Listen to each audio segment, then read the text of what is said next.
السلام عليكم ورحمة الله وبركاته. حبايبي الغاليين، عاملين ايه؟ يا رب تكونوا بخير وفي احسن صحة وفي احسن حال. النهاردة معايا هعمل غدا الجمبري، سهل وبسيط وسريع. هجيب الجمبري بتاعنا، هشيل الحتة اللي عند الراس، وهشيل الزعنفتين، وهشيل الحبل الرملي الموجود بخلة السنان.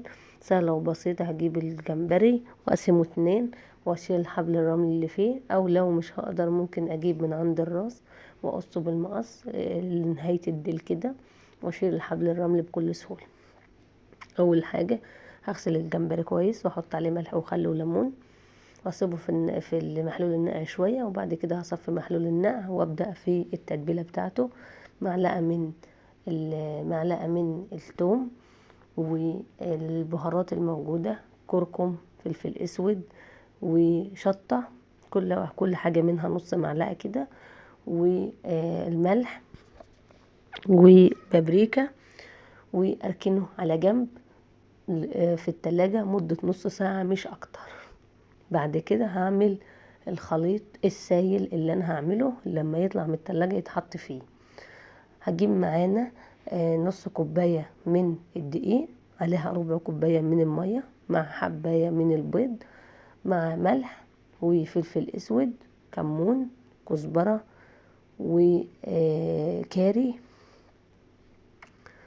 واحط البهارات بتاعتي وبهارات سمك لو متوفر، واركنها على جنب. اقلبها بالمضرب، هتكون تقيله سنه زي خليط الكيك كده، ما تقلقيش منها، واركنها على جنب. بعد كده معايا الطبق التاني او البوله التانية، احط فيها كوبايه من الدقيق على نص كوبايه من النشا، نص معلقه من البيكنج باودر، ملح، فلفل اسود، كمون، كزبره، كاري، بابريكا، شطه. البهارات المتوفرة عندي، ممكن بهارات سمك برضو، احط البهارات المتوفرة عندي. بعد كده هاجي للرز بتاعي، هغسل الرز كويس واحط زيت على سمنة. بعد كده هنزل بالرز، اقلبه شوية مع الزيت والسمنة ياخد شوية تشويحة بسيطة كده، وبعد كده هنزل بمعلقة توم. وبعد كده بعد ما انزل بمعلقة توم هنزل بالقعد بتاعي. انا الرز المصري بتاعي كل كوباية مية بياخد كوباية رز، واظبط الملح بتاعي وعلى النار واسيبها تهدى على لمدة 20 دقيقة، وبعد كده اطفي النار عادي. بعد كده بعد نص ساعة ما عدت، هجيب الجمبري بتاعي احطه في الخلطة الاولانية، وبعد كده واقفل عليه العلبة وارجه، وبعد كده هطلعه من الخلطة دي احطه في الخلطة بتاعت الدقيق.